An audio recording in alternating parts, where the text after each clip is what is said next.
রাধে রাধে সকলকে। এখন ঘড়ির কাঁটায় সময় হচ্ছে 7:25। শুভ জন্মাষ্টমী। ঘুম থেকে উঠে ব্রাশ করে তারপর ঘরগুলো ঝাড় দেওয়ার পর বাইরেটাও ঝাড় দিয়ে নিয়েছি, গাড়িটাও ওখানে রেখে দিয়েছে। এদিকে আমার বাসি বিছানাও বাগানো হয়ে গেছে। এবার তাড়াতাড়ি করে ঘরটা মুছে নিই, তারপরে ও স্নানে যাবে, স্নান সেরে পুজো শুরু করবে। ঘর মোছা তো আমার কমপ্লিট। আমি একটু স্নান করে নিয়েছি, আর কালকে যেটা পরে আসানসোল গেছিলাম ওটাই আমি পরে নিয়েছি, কারণ আমাকে নন্ডি যেতে স্নান করতেই হবে, আর কতগুলো জামা আকাশে করবো, সেই জন্য এটাই পরে নিয়েছি। আর স্নানে ঢুকেছে, স্নান থেকে বেরো। ততক্ষণ আমি রেডি হয়নি, রেডি হওয়ার মতো তেমন কিছু নেই। একটু ক্রিম মাখবো, সানস্ক্রিন মাখবো, সেগুলো থাকবো ব্যাস। আর যেহেতু নন্ডি যাচ্ছি, সারাদিনের ব্যাপার, তাই টুকিটাকি জিনিস তো লাগবেই, তো সেই জিনিসগুলো নিয়ে নিই। বহু যুদ্ধের পর অবশেষে নিজেই ধুতি পরতে আপাতত পেয়েছে। ঠিক আছে, কিন্তু অত খাস না। ছাতা তুমি ক পাও নাই না, বললেই হলো নাকি।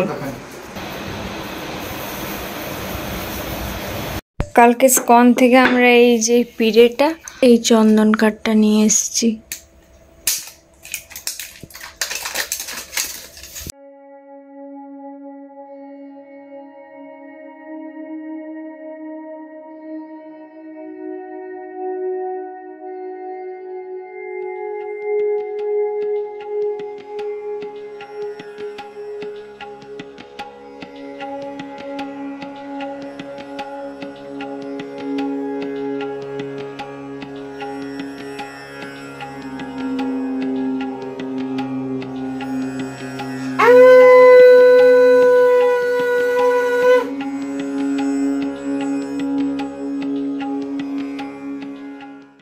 পুজো করা তো কমপ্লিট, ও প্রসাদও খেয়ে নিয়েছে। এবার আমি রেডি হয়ে গেছি, ব্যাগটাও রেডি করে নিয়েছি, আর উনিও রেডি।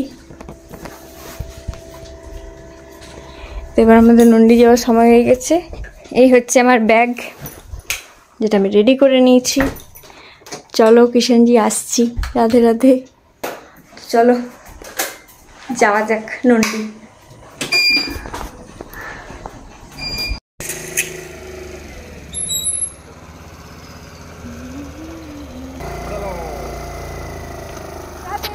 রাধে রাধে।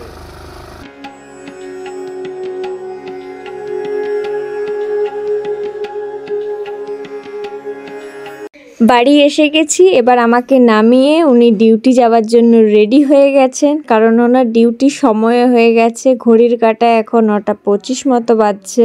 বয়স ঠিক করতে হবে নাকি? একদম একদম, এটা সত্যি কথা, ওইটা সত্যি কথা। ও বয়স করতে হলো, তুই চুজ না লাগে। বিরে বিরে বিরে সব দিকে আমার সকালে চান করলিন হইতো। হ্যাঁ হ্যালো, সব রেডি। উমা ছিলি ও দে, আমার সব দেখুন গেল। টাইম মিনিট ডিউটি যাব। দেখছিস এই হলো বিটা আছে।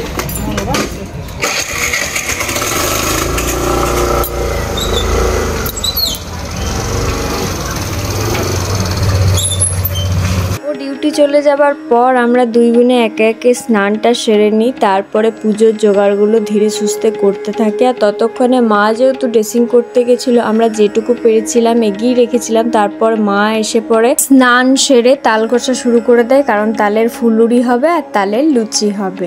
আর হ্যাঁ, ভোগ করা কমপ্লিট হয়ে গেলে মাকে কিন্তু আরও কিছু লুচি করতে হবে, কারণ জন্মাষ্টমীতে বলো রাধাষ্টমীতে বলো আমাদের বাড়িতে কিন্তু বেশ অনেকজন পুজো দেয়, তো একটু একটু প্রসাদ দিতে কেমনই লাগে। ওই জন্য মা আরও কিছু লুচি ভেজে রাখবে, যাতে সবাইকে একটু ভালোভাবে প্রসাদ দিতে পারে। জন্মাষ্টমীর দিন বাবার ইচ্ছে হয়েছিল বর্ষা বৌদিদের বাড়ির গোপাল সোনাকে এনে পুজো করা, সেটাই বাবা জানায়, তারপরে গোপাল সোনাকে নিয়ে আসে। তো আমরা নিজেদের মধ্যে বলা বলি করি, এটা আসলে বাবার ইচ্ছে নয়, গোপাল সোনারই ইচ্ছে আমাদের বাড়িতে এসে একটু কিছুক্ষণ সময় কাটিয়ে যাওয়ার। আসলে সব কিছুই তো ভগবানের ইচ্ছেতেই হয়, তাই আমার মনে হয়েছিল এটা ভগবানেরই ইচ্ছে একটা।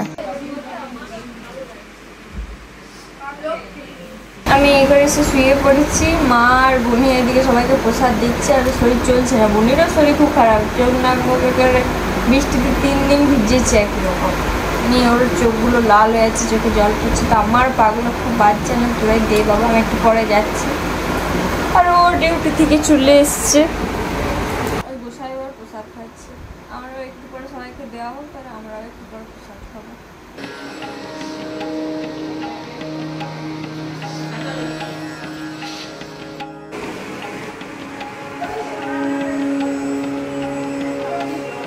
পুজো শেষ অনেকক্ষণ হয়ে গেছে, কিন্তু সবাই যেতে যেতে সবাইকে প্রসাদ দেওয়া কমপ্লিট হতে এই 10 মিনিট আগে হয়েছে। আমরা এখন জল খাচ্ছি। 3:40। পুজো হওয়ার পরেই প্রণাম করতে আর প্রসাদ খেতে। কাউকে ভয়টাই তো খাই না, মনে হ্যাট করতে দেখি যায় কিনা।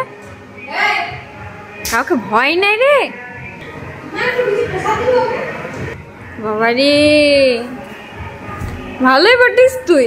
আমরা রেডি কোয়ার্টার যাওয়ার জন্য।